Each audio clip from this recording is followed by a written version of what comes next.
Eh bien, salut à tous les amis. Aujourd'hui, on se trouve dans la vidéo où je vais vous parler de l'histoire des cartes Pokémon. Alors, la vidéo va être en 5 parties avec une petite conclusion à la fin. Et puis, voilà. Simplement, je vais pas en dire plus quand même. Voilà. Je vais pas en dire plus, je décale ça. Puis, on va commencer avec la première partie qui parle de l'histoire des cartes Pokémon. Tout commence en 1996 au Japon avec le lancement des cartes Pokémon, le jeu de cartes à collectionner Pokémon ou Pokémon TCG. A été créé par Ken Sugimori, l'illustrateur des Pokémon, et développé par Tsunekazu Ishihara. Les cartes ont été lancées comme un moyen de prolonger l'expérience du jeu vidéo Pokémon, et dès leur arrivée, elles ont connu un succès immédiat, mais tout de suite, genre d'un coup sec, genre ils sont arrivés, bam, succès, incroyable. Les premières cartes à collectionner ont introduit des éléments clés du jeu que l'on connaît aujourd'hui comme les types de Pokémon, les attaques et bien sûr les énergies. Les fans étaient non seulement attirés par les illustrations magnifiques, mais aussi par la possibilité de collectionner des cartes rares et de jouer à un jeu stratégique avec leurs amis.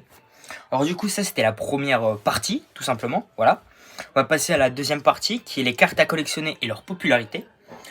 Donc on va plus parler des cartes qui ont été rares, enfin qui sont rares, et qui sont vendues à des centaines de milliers d'euros. De dollars, pardon. Du coup, on va commencer avec la deuxième partie. Au fil des années, les cartes Pokémon sont devenues un véritable phénomène mondial. Des millions de cartes ont été imprimées et distribuées dans le monde entier. Ce qui a commencé... Putain. Pardon, ma musique s'est coupée. Comme une petite collection pour les fans de Pokémon est rapidement devenu un marché gigantesque, excusez-moi, avec des cartes rares atteignant des prix astronomiques. Donc là, voilà, on va continuer, c'est toujours la deuxième partie. Des cartes comme le Charizard première édition ou le Pikachu Illustrator se sont vendues pour des centaines de milliers de dollars, prouvant que les cartes Pokémon ne sont pas seulement des objets de collection, mais aussi de véritables trésors. Certaines cartes sont devenues des pièces maîtresses dans les collections des fans et des investisseurs. Du coup, ça les gars, c'était la deuxième partie. On va passer avec la troisième partie, qui est les types de cartes Pokémon. Les cartes Pokémon se déclinent en plusieurs types, et chacune d'elles a un rôle spécifique dans le jeu. Voici les principaux types que vous rencontrerez dans vos collections. Du coup, il y a trois types différents des cartes. Il y a les cartes Pokémon en premier. Les cartes Pokémon, ce sont les cartes les plus importantes représentant les créatures que vous allez alors utiliser lors des matchs. Elles sont classées par type. Par exemple, feu, eau et plante. Il y en a d'autres, mais je ne vais pas les citer parce que ça prendrait trop de temps quand même.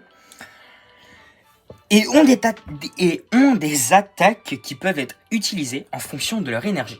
Donc un Pokémon de type feu pourra utiliser une attaque avec une énergie de type feu. De type plante avec avec une énergie de type plante. Etc. etc. Il y a d'autres Pokémon qui peuvent varier avec leur énergie. Par exemple, un Pokémon qui peut avoir une énergie de type eau, dragon, et... attendez. Non, pas dragon, excusez-moi. Eau, feu et électricité. Et genre, ça, c'est des Pokémon qui sont hors du commun.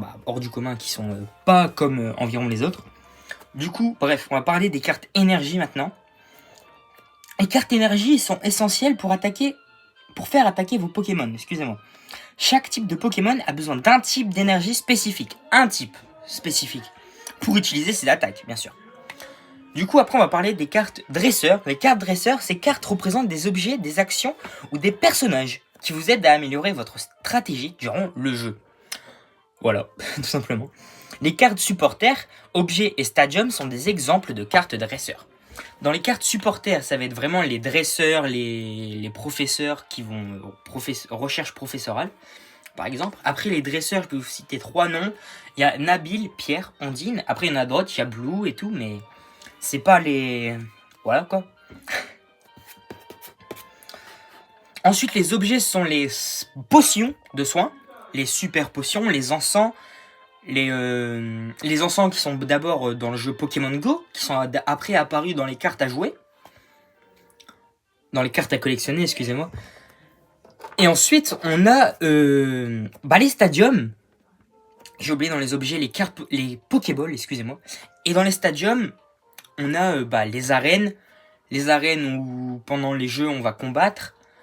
Des endroits spécifiques des jeux des fois. Même de Pokémon Go, dans la série Pokémon Go, il y a eu le Pokéstop, voilà. Donc ensuite, il existe aussi des cartes spéciales comme les cartes Holo et les cartes Full Art. Donc les cartes Holo, ça va être soit des peu communes, soit des communes, ça varie. Des cartes Full Art, ça varie aussi, ça peut être des secrètes comme ça peut être des rares. Les secrètes, c'est quand ça dépasse le nombre d'exemplaires dans la série. Par exemple, une série qui va être à 78 cartes limitées. Si vous avez une carte 78 et plus de la même série, eh ben, ça veut dire que vous avez une secrète dans votre collection. Voilà, tout simplement. Et il y a aussi les cartes X, GX, V et VMAX qui sont des illustrations brillantes ou des effets visuels impressionnants, rendant la collection encore plus excitante. Alors les X, GX, V et VMAX, ça va être des cartes rares ou super rares. Donc voilà. Voilà, c'est fini avec la troisième partie, on va passer à la quatrième et l'avant-dernière, qui parle de la stratégie du jeu de cartes à collectionner Pokémon ou TCG, tout simplement. Le jeu de cartes à collectionner Pokémon TCG n'est pas seulement un jeu de collection, c'est aussi un jeu stratégique. Pour gagner, il ne suffit pas de posséder les cartes les plus rares, il faut aussi savoir les utiliser efficacement. Chaque joueur doit créer un deck. Un deck, c'est un paquet de cartes où on aura nos cartes qu'on aura choisies préalablement avec nos dresseurs et nos énergies. Voilà. Avec des stratégies spécifiques, excusez-moi. En choisissant les bons Pokémon, les bonnes énergies et les bons dresseurs. C'est ce que je vous ai dit à l'instant. Les parties sont souvent pleines de rebondissements, car chaque joueur doit anticiper les mouvements de l'adversaire, gérer ses ressources et décider quand attaquer et quand défendre. C'est un jeu qui demande à la fois réflexion et rapidité. Et ce qui fait un défi passionnant à chaque tour. Voilà, on a fini avec la quatrième partie. On va passer avec la dernière et cinquième partie. Avec la cinquième et dernière partie, excusez-moi, j'ai mélangé. Qui va vous parler des cartes Pokémon aujourd'hui et leur impact culturel. Alors aujourd'hui, les cartes Pokémon continuent à fasciner les joueurs et collectionneurs. La série de cartes a évolué au fil des générations avec de nouvelles mécaniques, de nouvelles illustrations et de nouvelles éditions spéciales. Des événements comme les championnats du monde, voilà, tout simplement, il n'y en a qu'un pour l'instant, réunissent des joueurs du monde entier. Et les tournois en ligne permettent à chacun de participer, que ce soit pour la compétition ou simplement pour le plaisir de collectionner. Voilà, simplement. Les cartes Pokémon sont bien plus que des simples objets. Elles font partie de la culture pop. Et leur impact ne cesse de grandir. Elles sont un moyen pour les fans de vivre leur passion de manière tangible, de manière tangible, que ce soit en jouant ou en collectionnant.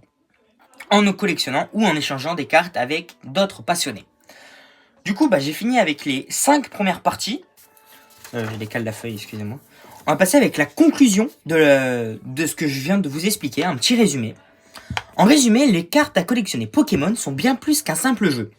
Elles sont une fenêtre sur un univers fascinant qui combine stratégie, collection et passion.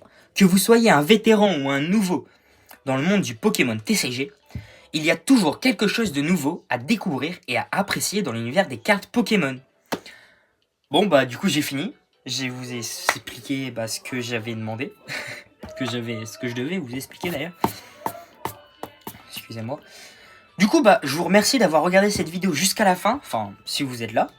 Si vous aimez les cartes Pokémon, n'oubliez pas de liker cette vidéo, de vous abonner et de partager vos cartes rares ou vos souvenirs de collection dans les commentaires. Quand je dis ça, je viens bien sûr parler des objets scellés que vous gardez depuis un moment, ou même les cartes que vous préférez. Vous mettez ce que vous voulez dans les commentaires. Ceci dit, je vous dis à bientôt pour une prochaine vidéo, ou une prochaine vidéo Pokémon en soi. À bientôt les amis.